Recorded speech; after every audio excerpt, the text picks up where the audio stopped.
Today, we're going to talk about how to build your unicorn team and be in the room with the right people to bring your big ideas to life. So today, again, I said, I'm welcoming my friend Jen Kem. Hello. Thank you so Hello, I'm much so for thrilled to be joining. here. Yay! All right, Jen is a sought after brand builder and go to market strategist. She's a Forbes contributor, and most recently, she is the best selling author of Unicorn Team. I would just love for you to start maybe with just introducing yourself. Like, there's a lot of mystery. Like, who is Jen Kem? Right? Yes. Oh my God. Well, again, I'm so pumped to be here. Thank you. Hi, everyone. Nice to meet you as well. You know, as Carissa said, I'm not a spring chicken. I'm a seasoned chicken with a lot of adobo and spice. I turned 50 in 2024. And when I turned 50, I knew that this decade, between 50 and 60 was my decade of contribution, my decade of making sure that all of my life lessons, my business expertise, all the triumphs and the tragedies and everything in between could be shared on bookshelves. I felt so deeply that, I had spent the past 20 plus years in my professional career helping people get rich and famous and seen, heard, and paid, and companies bring products and ideas to market that we all honestly take for granted today in a lot of ways. And I'm going to talk about that in a moment because these lessons or these frameworks and stories actually are very applicable whether you are a solopreneur, you're just starting out. In fact, I get a lot of people when they find me, they either think, "Oh my God, I'm not ready for you because you're too advanced," or "Gosh, I wish I would have known you back when I started because I might have made some different decisions." And I know how that feels, friend, because that's who I was when I was starting out. Whenever we show up in front of people, people automatically assign, "Oh my gosh, that person is confident. Oh, they're like showing up, they're doing things." But I don't know a person who has a real heart and is not a narcissistic sociopath who doesn't get nervous AF showing up as themselves. And take it from me, I am also a second generation Filipina. I grew up in a tiny little rural country town on the North Shore of Hawaii. My grandparents immigrated to what was then not even a United States state, it was a territory to pick pineapples and sugarcane for 39 cents an hour. And they had a big dream. And their dream was to, settle and give the opportunity for their kids and their grandkids and the rest of them to bring something forward. And I will say, as a young girl, I felt like a total black sheep all the way. Like, and I'm sure if you're listening to this, if you're even a listener of Carissa's or in on her channel, you're probably like us, you know, very proud of who we are, the cultural impact that we got the privilege, frankly, to grow up in, even though the world says it's not. Like, to me, it's a privilege that we grew up in a culture where people took care of each other, right? I mean, there's a lot of other things that are a problem, but my point is that I still felt different. Like, I was a very mouthy, curious, wondering what the heck and why are things working like this and why do I have to be like this kind of kid. And I lived in the library. Like, we had this tiny little library that I will say is like about the size of my kitchen now. But I read every book in that library. And I had my grandma who had a fourth grade education. She's from Ilocos, which is in the Philippines, the north. She used to read the paper every morning, and I used to sit next to her on the couch with my legs swinging. And she used to drink Lipton hot tea and have peanut butter toast. And she would share half the toast with me, and she would also give me the business section of the newspaper. And she would say, "Anak," which in Filipino means child. She'd say, "Anak, I don't understand this section, but I think you do, or you will, and I think you're going to do something with it." And that was the start of me, like, getting educated, but also interested in what business was. Like, I didn't even understand the concept of like the business section, but I read it and it was really boring, but I still read it because I loved reading and I loved learning. Well, fast forward, to in college, I actually went to school in the Bay Area, the San Francisco Bay Area. So Silicon Valley was in its 1.0 upswing. So I like to say, like, I was in the Silicon Valley and innovation upswing in its early days. Yes, as I said, I'm a seasoned chicken. I told y'all, I'm 50 years old. I'm Filipino. This is why I can look like this. I'm just saying, believe it. Like, actually, I'm 100, but you know, I don't want to freak y'all too much. But my point is that um, I was there, in 1992, when everything was on the upswing. And so I had a real opportunity to work early with great innovators and thinkers, including being at Ogilvy and Mather, which is still the top agency in the world, advertising agency in the world. And David Ogilvy is the godfather of modern marketing, all of AI and all the automation systems that create marketing content use Ogilvy's work as a real baseline for that work. And I got to work in that environment. And then I got to work next to Tony Hsieh before he had Zappos.com. And that's some of the connective tissue between Carissa and I. Because when I met Carissa just a year ago, I didn't know that she had this background with Tony Hsieh from Zappos. And he used to be in a cubicle next to me in our little startup incubator when he still had the idea of Zappos, not even had launched it yet. We had launched a product to market called Webvan, and most of you probably don't know what that is, especially if you're a millennial or younger. But Webvan was the predecessor to DoorDash. And it was our idea to bring to market, like, people want to have ease and convenience and getting food to you and from local, like, restaurants and stuff. This was our idea. We had raised millions of dollars and then it died on the vine because the market wasn't ready for it. Okay. And this is my point. This is why I wrote this book and who I am.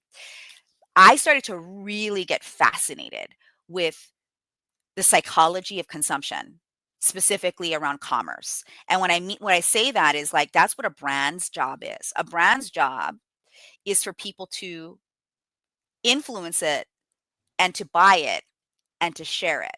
And that's true whether it's the personal brand, it's the product brand, or it's even the company brand, which is like the brand, like, that they trust, right? Like, think about the car that you drive.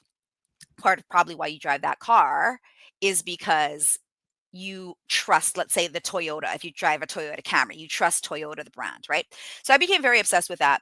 And I never had dreams to be an entrepreneur. I never had dreams to do my own thing. It's weird because even when I was in the startup incubators, I never thought of myself as entrepreneurial. I thought of myself as somebody who was going to help this idea that I believed in get to market. Like, I really, like, so I was an employee, right? I got a W-2. I was getting a paycheck. And so, but I always had this mindset of, like, whatever idea I'm a part of, I want to feel proud that I said I was a part of it. And that was kind of my mindset. I think that also comes from my upbringing because, like, we're workhorses. You know what I mean? Like, you cannot outwork an Asian. Okay. We will outwork you. So you should not try, because it's embedded in us to work hard. And that's both good and bad. Right. But what I realized when I was looking at all the winners, when I was looking at, like, what products were winning, what executives were winning, what founders were winning, I noticed that the one reason they were winning is because unicorns like me were linking up with unicorns like them to make these ideas come to life. And I thought, okay, at the time, my mindset was, I'm a workhorse, they're a unicorn. So I separated myself from them. But I was getting all these awards, all the acrylic plaques that say, like, employee of the year and, like, most innovative staff member. I was getting all these things. And I worked in Silicon Valley, so there was a lot of innovation happening. In 2006, my career became one that I became this, like, Olivia Pope character. I don't know if you guys ever watched Scandal or you're familiar with that character by Kerry Washington. She's kind of the fixer, right? Like, Washington D.C. would bring her in to fix all the drama in the political world. Well, I was Olivia Pope of the corporate world. I was the person who they're like, call Gen Chem. We got this new idea we want to bring to market. And I was really good at taking complex initiatives and rallying the right people to get behind it, even if there was conflict, friction, and noise for the transformation that was happening. Because we know that any new idea will cause friction in a company, right? Carissa came from corporate. You may have a corporate job and you have a side hustle right now. You may be a corporate job and actually like the company you work for, but you don't know whether or not they deserve to continue to have you working for them. Yeah. Um, Yeah. and I can tell you that, I realized that, and this was, by the way, this was from some mentorship when I was 23 years old and I was working at Ogilvy. My boss was this 33-year-old Hispanic woman who, by the way, was also light skinned, white presenting like I am. Like, you kind of could tell I got some kind of sugar and spice, but you're not clear what it is. I'm half Korean, I'm Mexican, like I get all the things. And so did Mary. Now, her name's Mary, but her real name was Maria. And she told me when I was 23, I asked her, if I want to have a job like you, if I want to run the joint like you one day, what do I have to do?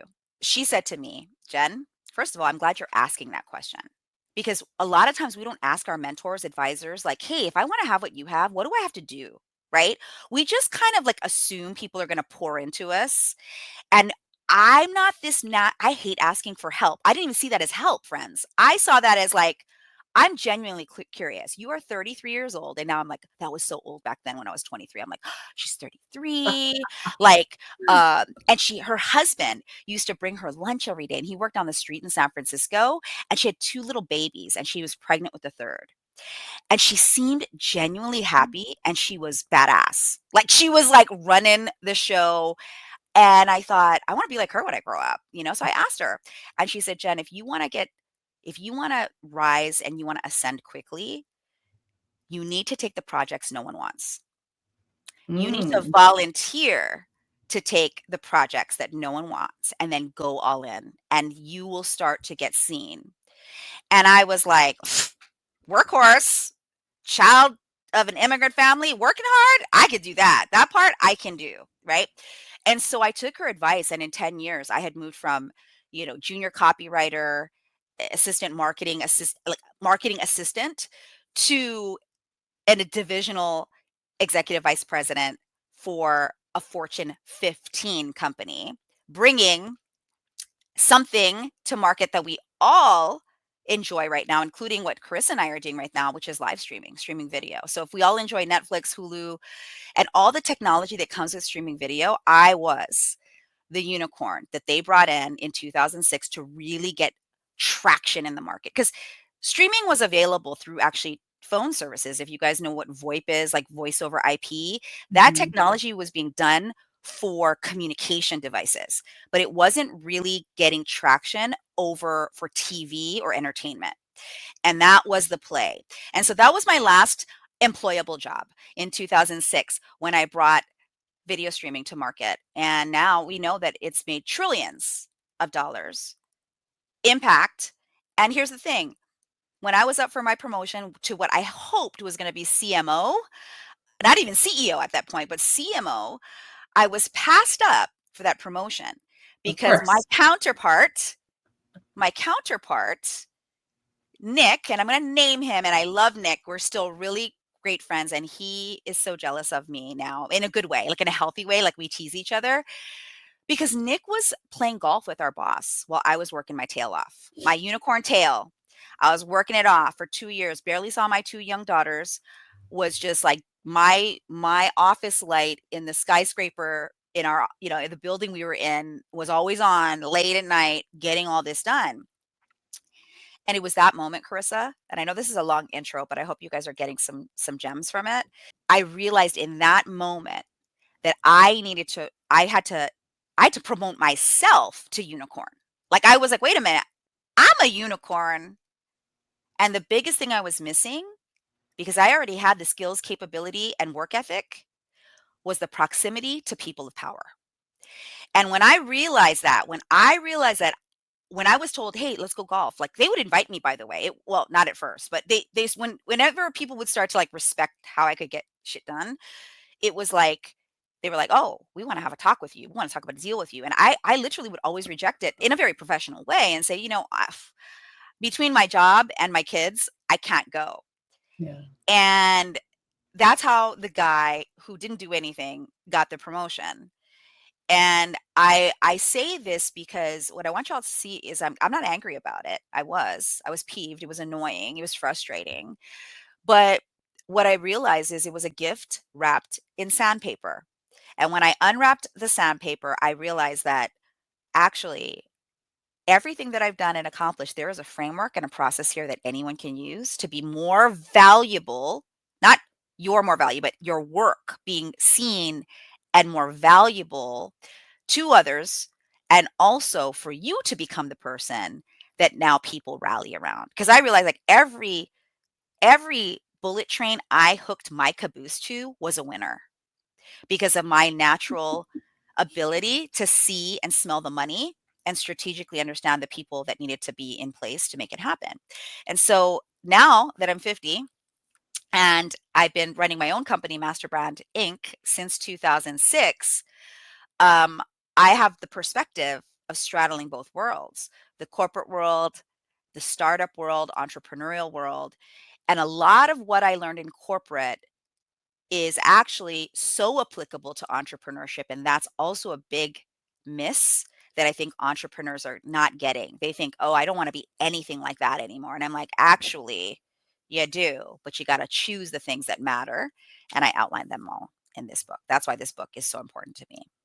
Yes. Seriously, y'all, like Jen and I, yes, I've kind of only been tracking Jen for the past year. And as soon as I met her, I was like, oh, you need to get in the room with her. And kind of that same conversation or the same kind of realization you had, Jen, about the only thing that's missing is my proximity to power. I understood that right away too. And you have to attach your caboose, if you will, right, to the bull trains, right, to people that know what they're doing and can help you get further ahead. And you have to surround yourself with other unicorns, right? You also have to believe that you are one as Yes. well. You know, you talk a Yes. lot about being like, my 10% is most of people's 100%, right? And like kind of the same thing for unicorns. And I know we can talk for hours. Literally, Jen and I have been on, 30-minute calls that turn into 3 hours or 6 hours. So I want to really I'm going to cut to the chase a little bit because I really want to talk about Unicorn Team because I'm just so proud of you putting this book into the world as a woman, as a brown woman, as a Filipina, right? Writing a business book and getting recognized for that for all of those identities is not an easy thing to do.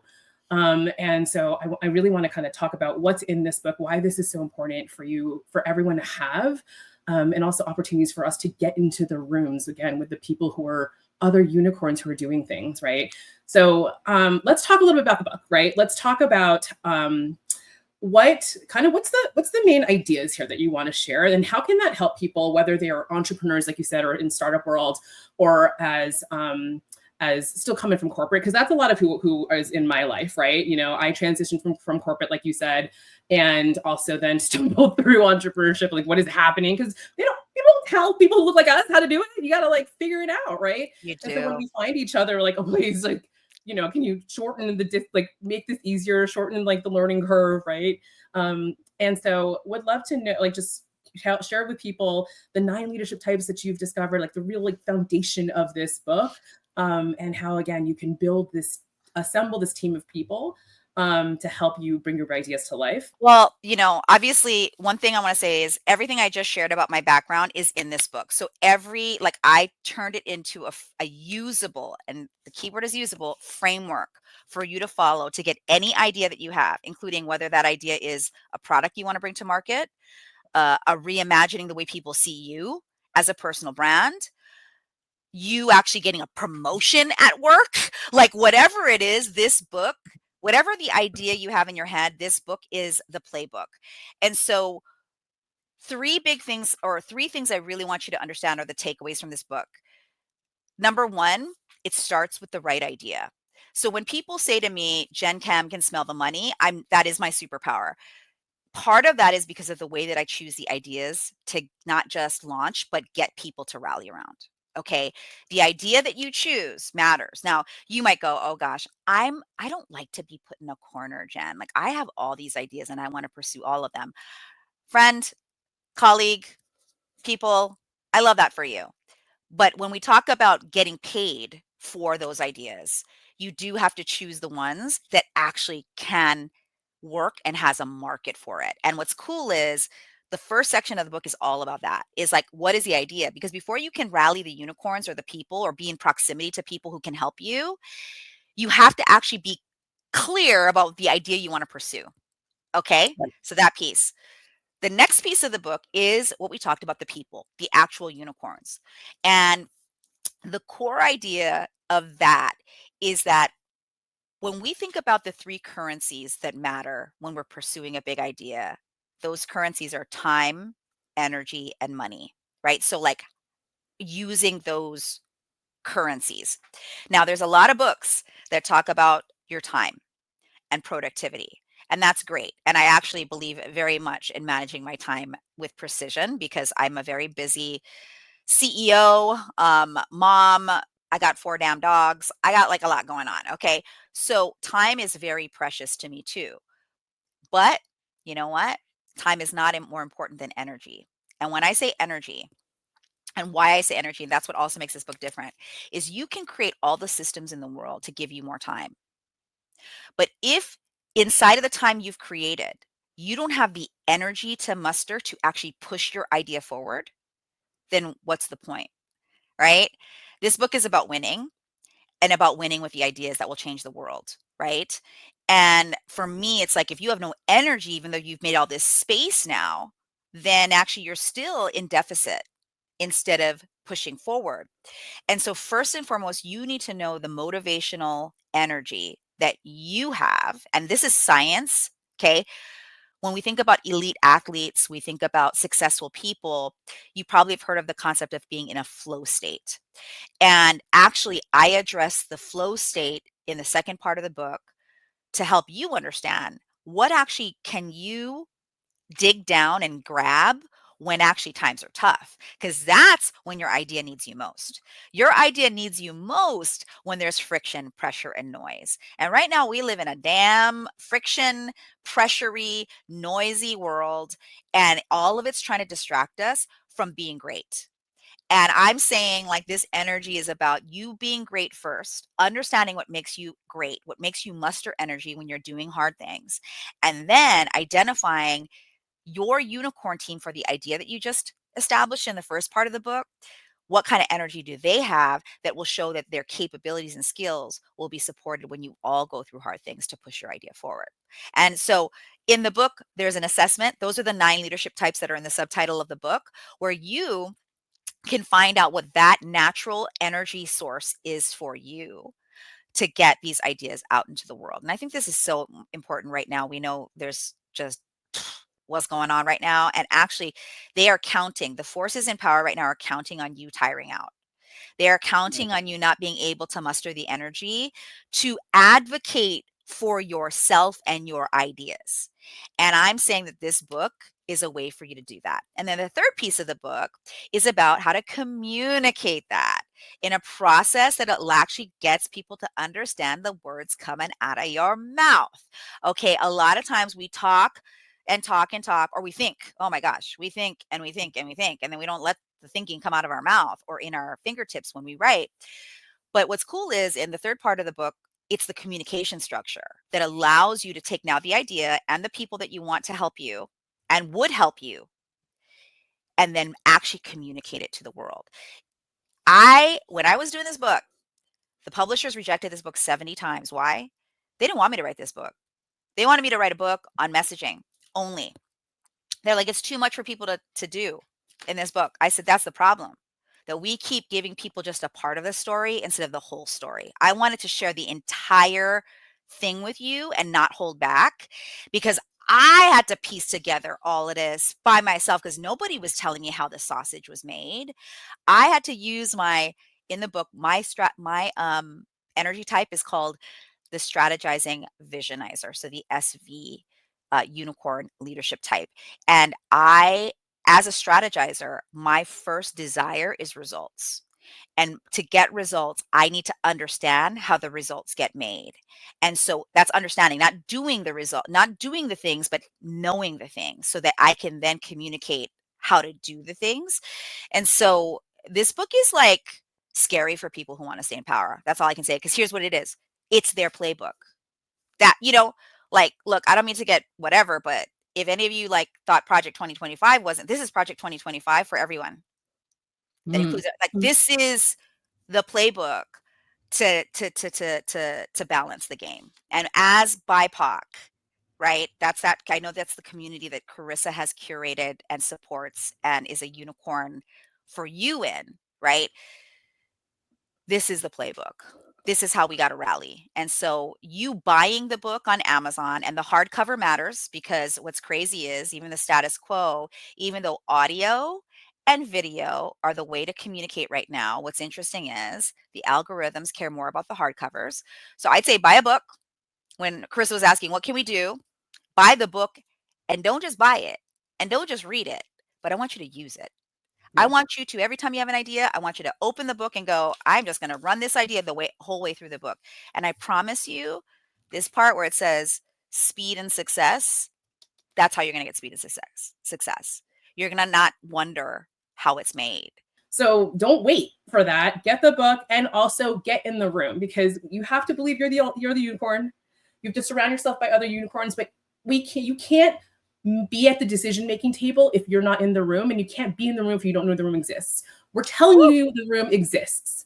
All right, the room exists. Yes. It's been built by us, right? Yes. And we're giving you that invitation to come in. So all you got to do is step in.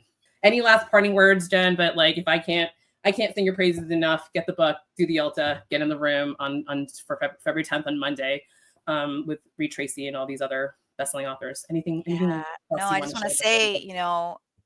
we're all standing on the shoulders of giants. And our ancestors were the giants before us. And we are our ancestors' wildest dreams come true. And whatever in the transition that you're in, just know that every little bit that you do, someone's watching. Someone's watching, and it's changing their life. And don't get distracted with the pressure, friction, and noise that is none of your business. What your business is to show off your rare gifts, talents, and skills. And that's why it's called the unicorn team. Remember now, billion-dollar companies that go to market are called unicorns. They're called that because it's rare. And I like to think of rare as really awkward, really excellent. And that's who we are. Like as BIPOC, we are really awkward, really excellent. And if we just kind of own that, we can do anything. So please come play with us. We are here. And I'm so thrilled because even though this book took me 5 damn years to bring to market because of the pressure, friction, and noise, now the game is on. Like the playing field is for us. So let's play and Let's win. go.